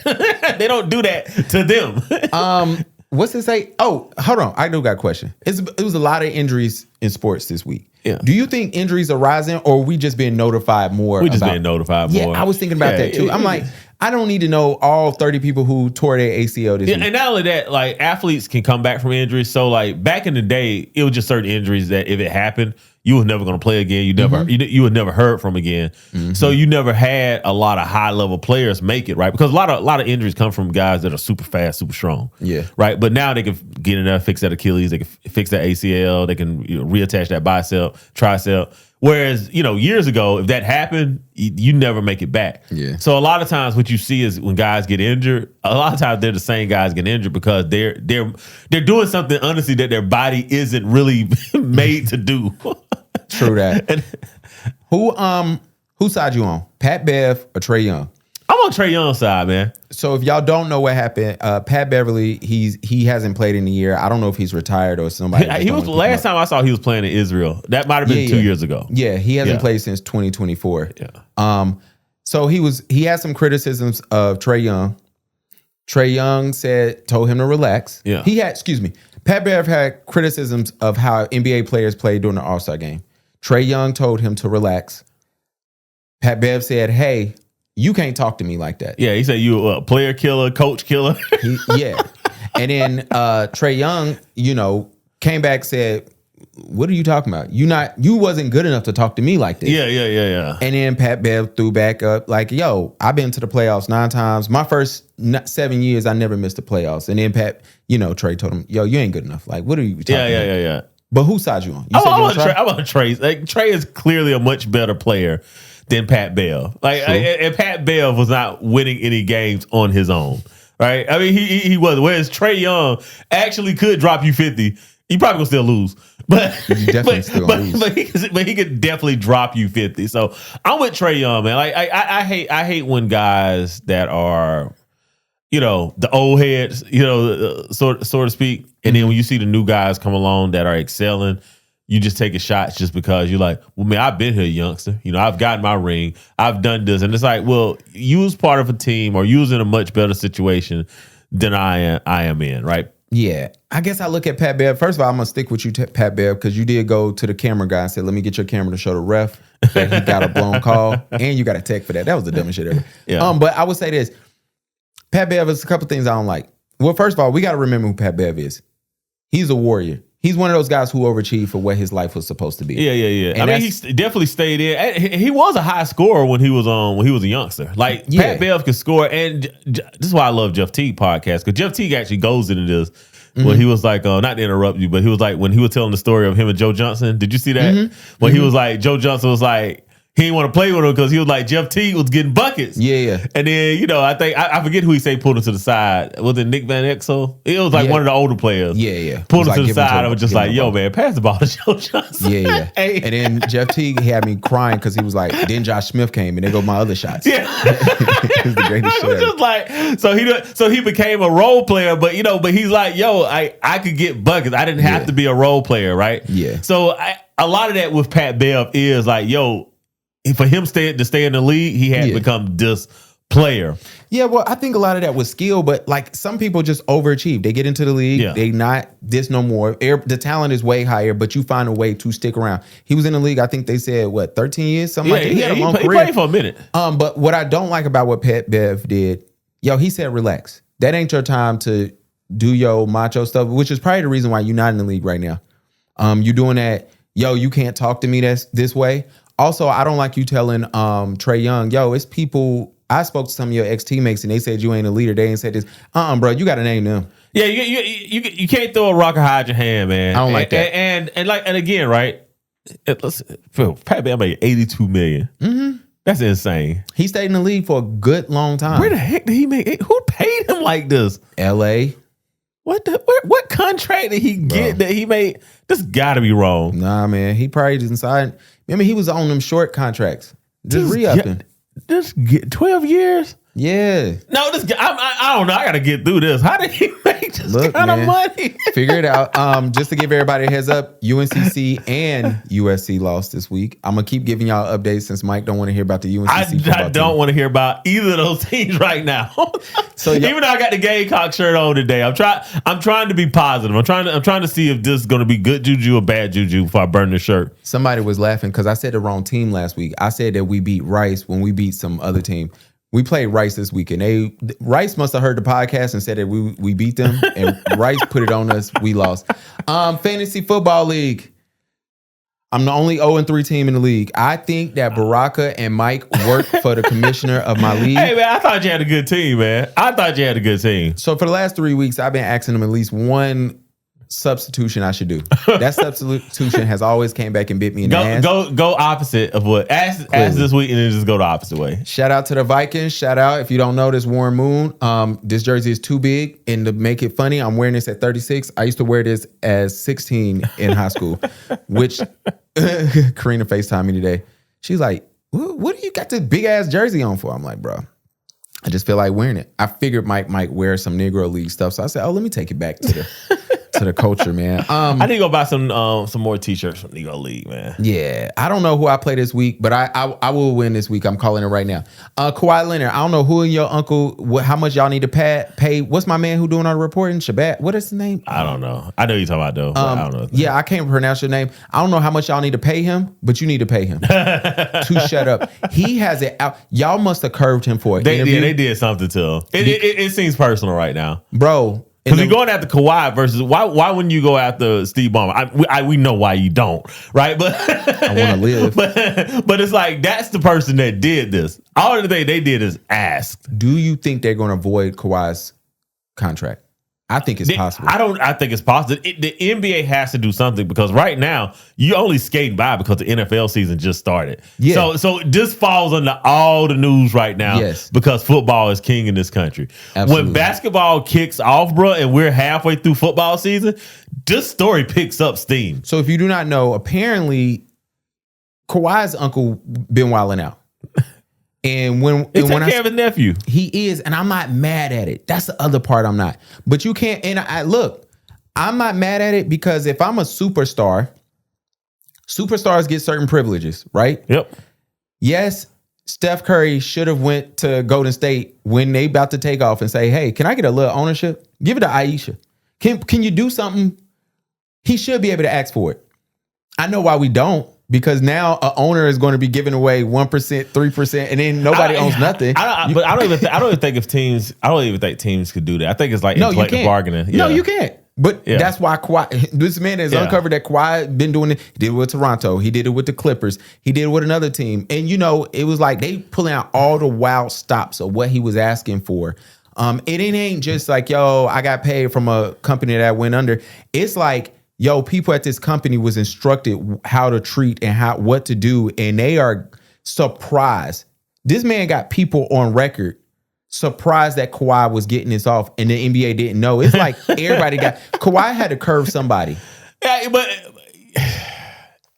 bruh, I don't think it's one of those things where it's like I don't think you expect that from Kawhi, right? Like if somebody was like, yo, this came from LeBron's camp, everybody would be like, yeah, I believe that. Yeah. But like Kawhi is kind of like a Tim Duncan even, right? You'd be like, yeah, I wouldn't expect that. Yeah. You know what I'm saying? I'd expect this from Rasheed Wallace's camp. Yeah. You know what I'm saying? But I'm not going to expect this from Kawhi Leonard's camp or Tim Duncan's camp. So I think that's part of how it happens is it was unexpected. And it ain't even just that he asked for ownership. No, I need a plane. Well, a helicopter, damn near a plane. You know what I'm saying? I need to be able to be here. It's like, what was he thinking he getting off? And then the fact of, I think what the NBA is going to do, they're going to hit Ballmer with some draft picks. And they got to. I mean, if this is real, like if it's 70% real, you gotta hit them over the head because you're not gonna make him sell the team. You can't make him sell the team. He's the richest owner. Yeah, I think he's like the richest owner in sports. Yeah, in sports. Yeah. So like you can't make him do anything. We're being honest. Nah, you not. So, but what you can do is like, yo, y'all next 5 years, no first round picks. No first round picks, and Kawhi, you gonna void that contract. Yep. Welcome to Charlotte. Nah, Lakers gonna sign him. And that's going to be insane. Yeah, Lakers going to sign him, and that will actually make for a good basketball. And that's the way you get away from around this. Is not. I mean, not only will he have to get that contract voided, because this is going to be a story the moment we get into football season and people realize that like my team's not going to make the playoff, and they start half paying attention. NBA picks up, and this will become a bigger story. I'm gonna do a callback for the last part of the show. Dame Dash, thank you for continuing to show me how you are a terrible. He reaffirmed everything you said. I tried to shoot you, Bell Dame. Yeah. Cameron telling a story on how they try to offer Dame money for his portion of Rockefeller. So he could still own it. Yeah. And how Dame kept curving them. And how Dame came back and then try to big up, try to little man Cam and was like, oh, you got to talk to Mace to make a decision. It's like, lets me know that, yo, Dame ain't shit. And then not only that though, even the whole Revolt chairman thing, right? I think I saw an article where it was just like, yo, Revolt was like, yo, that's a lie. This was on Vibe. Revolt denies Dame Dash chairman appointment and business claims. So I told you Lauren LaRosa used to work at TMZ. So apparently right after Dame left, she called her people at Revolt and they was like, that is not true. Yeah, it says Revolt says their handshake deal with Dame Dash pertains to his video content only. See, and that's funny. And see, Dame, here's the thing, man. One of the things that I did say is like, yo, when you get older, you have to age gracefully, right? Mm-hmm. All that young boy. Like, matter of fact, one of my friends sent me like, somebody back in our hometown like get arrested, and I was like, yo, at our age, I was like, you should be getting hit with way more charges. You know what I'm saying? Like, you should be bigger than what you're getting arrested for. Like, at our big age, bro, like, you should not be getting arrested for that, right? You got $100,000 worth of drugs, right? Yeah. A lot of drugs. Yeah. But I thought you were going to say a little baggy. Yeah, you know what I'm saying? And it's like, yo, at our age, if you're going to still be in the game, you should be way bigger than this. Yeah. You know what I'm saying? And it's like, sometimes people can't let things go. We won't age gracefully. And when I look at Dame, I'm like, bruh, everybody around you that's way higher, you know what I'm saying? And you're not, you have to look at yourself and you have to say like, yo, where did I mess up? You know what I'm saying? And it's that pride, bro. It is. Pride goes before destruction. A haughty spirit before a fall. And that's where he is, man, because, bro, only thing you got to do is just, you know too many people to not be able to put yourself in a better situation in the next 2 to 3 years. Fuck 5 to 7. Yeah. Bro, you know where the bodies are buried. Yeah. You know the ins and outs of everything. Like, there's no reason why you could not start a label today. That pride. Well, he can't. You know why you can't start a label? Well, he done burned out the bridge behind him. Bump that. 5 years ago, you got on the radio and said, yo, if you got a boss, you might as well call him daddy. What you gonna tell your employees? I was wrong. No, I'm your daddy. No, I'm sorry. I was wrong. I want you to stick to no, you move on from the mistake, bro. Yeah. Well, if you never remove on from a mistake, it becomes an error. And Dame Dash is living his life in error right now. The blinking red light error. Yeah, he is like, yo, like, bro, just like, it was just a mistake. Just be like, you know what? Last 10 years, I've been tripping. Yeah. I've been wilding. I need to be on medication. Like, blame it on something. I was on medication. My high blood pressure medication was messing me up. Like, just blame it on something. Change your whole persona. Become a new guy, man. Please do that, man. You way too connected. Facts. It's like Meek Mill's getting online saying he need $5 million to drop a movie album and a book. He need $5 million. And he's trying to criticize the label. And it's like, you can't keep telling me that Jay-Z, Mark Rubin, and Robert Kraft your best friends, and you can't get $5 million off of them. You can't get $5 million? They'll write that off. Yeah, you can't get $5. Robert Kraft is your boy? Rubenstein is your, like, you ain't got to go nowhere else. What you on Twitter asking me for? Yeah, those two alone should be able to write that off on you. But again, though, right? It's the games that are black men too affordable, too accessible, right? You're here to just create a vibe, and you need to be flipping that back to get something from the back end. And again, though, a lot of those lessons came from the black community, from the black church, right? And because we had an ideal of what it meant to be political and politics. And I think in the black community, we do got to start Venn diagramming or intersectional. It needs to be intersectional between religion and politics. Yeah. And it's not to copy the Christian nationals and what they're doing, right? Mm-hmm. But they got that from you. Worship came from your side of the aisle. You know what I'm saying? Like, the ideal for them, church was just popping in, popping out. That ideal of creating the worship as an ideology, that's from your side of the aisle. Funny enough, I ain't saying y'all need to listen to Vlad, but it's a couple interviews that he do that I love.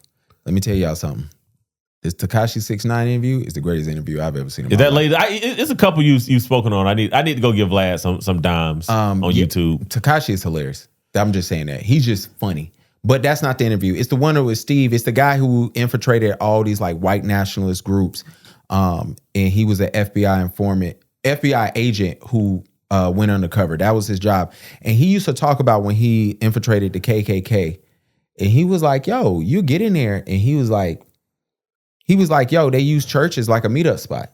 And he was like, the interesting part, he was like, we'll leave, we'll go to meetings. He said, yo, I look over.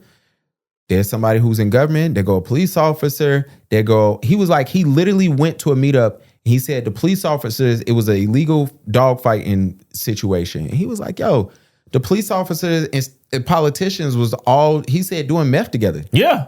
And he was like, but they put them hoods on. They went out there and it's such an interesting interview because he asked, Vlad asked him and said, who does this country hate more, blacks or Jews? And he gave the actual groups who hates those people the most.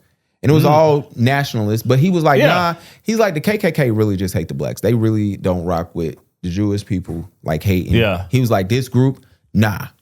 And he gave the difference. He was like, no, these certain groups of people know that the only way they can survive if they put the world on fire and everybody else burn. And he was like, they go after the Jewish people. They leave the black people alone because it's small things. He was like, they got their subgroups that do all that. And I was telling y'all, I was like, yo, whenever the interview comes out in full, I would encourage everybody to watch it. I ain't saying support Vlad. So if it's any way you can bootleg this, please do it yourself. I mean, it's YouTube, bro. Like, they're going to give him pennies on the dollar anyway. Exactly. What you got playing this weekend? I can't call it, man. I can't call it. This weekend? Who South Carolina play? Ed's going to owe me some money this year. I'm not paying attention to who they playing.